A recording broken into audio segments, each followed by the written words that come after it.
Hey guys, I'm at Locals getting a deck profile. My friend Ron, what deck is this? Hieratics Ultimaya. Okay, sounds interesting. Let's see. On this beautiful dragon mat that I really would not mind having.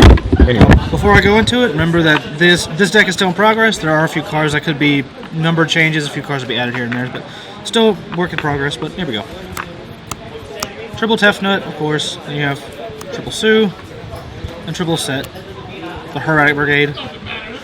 Now, as the normals go, you're using True Broaderite, that's the only normal you are using. And to add consistency for first turn and in general, the Hanzo. One's Regard makes it really easy to make with the Broaderite plays to go into Trident Dragon if you're more of an OTK kind of person, or if you want to go into a Leo for more defense. One DMD for searchability, more special, more field presence. Galaxy Eyes. One Honest, only one in there, and BLS. That's it for monsters. Now for spell lineup, I got 2 Convo. 3 is fine, but you want to put as much room as possible for cards that can defend you. 1 Rhoda to search for the Hanzos. 2 Wing Beat, because back row is killing you, obviously. 3 Magic Planner. It's really good for the amount of continuous traps you run here. So 2 Lance. Now I'm going in between Lance and Safe Zone. So right now, Safe Zone seems to be doing the better version, but I mean, Lance is still Lance, so it's really good for battle and everything. Soul Charge, it's good to have it, for when Horizon's going off. 3 Super Transformations for the Hanzo that you want to use to get off your Hieratic plays, so you can keep going into the Ultimaya going into the first place. 2 Seal from the Ashes. Mostly you just use it in place with Magic Planner. Or you can use some of the synchros you may have to pop it and get more summons off of it. But it's mostly just for Magic Planner to get a summon off and to get the 2 draws out. 2 Phoenix Chain, 3 seems like it'd be a good number 2. But I'm running 2 right now just to test more things out. Call the Haunted, just a 1. 2 Scrap Iron Scarecrow, which normally it's an okay card at best, but however, the reset during your opponent's turn, as long as it isn't in the middle of a chain, will actually trigger Ultimaya's effect and allow it to summon another monster in your opponent's turn. 1 Compulse, and 1 Dust Tornado. Same thing as Scrap Iron Scarecrow, as long as it's not part of a chain, Dust Tornado's effect to set a card will activate Ultimaya's effect during your opponent's turn. Now, of course, the monster we're all waiting for, Ultimaya, the main part of the deck.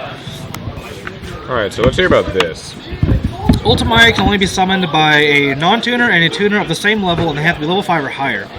Most people have been trying to build the deck using like Morphtronics and Power Tool. I've seen some plant variants, but the Hieratic one is by far the easiest build because it's just less resources. You get 1 Sue or a Tefnut or in a set, you copy the level with a Labradorite, and you have the instant resources to make, so it's 2 cards to make Ultimaya. Every time, once per turn, when you set a spell or trap card, it summons a Power Tool Dragon or a level 7 or 8 Synchro Dragon from your extra deck.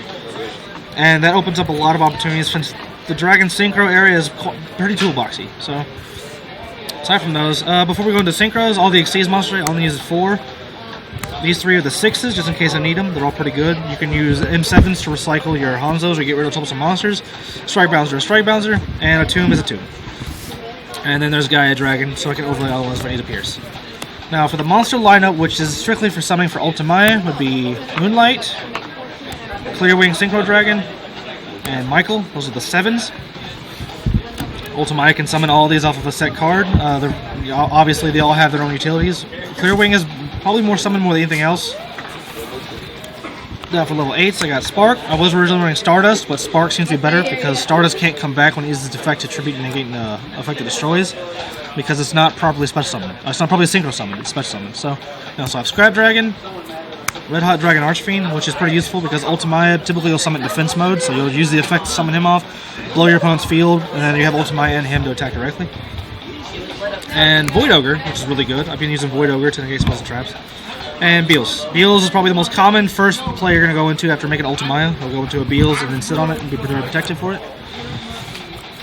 One other monster I'm doing, I'll probably take out Scrap Dragon once I get Dragunity Trident, Dragunity Armor Trident. It's a really good monster. It allows you to send cards from your field to the deck, field to the graveyard, I'm sorry. And you look at your opponent's extra deck and send cards from there that you would like to the graveyard. So it really gets rid of plays like Shadow, so that you get eliminate all the moves. One Leo, that's what I'm running for the trigger effect. And that's it. That's a really awesome and unique profile. How does this deck kind of stack up, do you think, just sort of in terms of the other variants of the deck? Because, I mean, you said they're like plant variants. And every other variant I've seen, like the plant variant just took so much resources. Like, I remember seeing videos of the plant variant, and the person spent almost every card in their entire hand just to get Ultimaya on the field, and then had almost no cards in hand, so they're like, okay, is that a card I can Ultimaya's effect? Right, yeah. Which normally is decent, but unless you're getting a really good card out in the field, like Beals, Dark Hole kills the whole thing. You have pretty much no purpose of doing Big it. waste.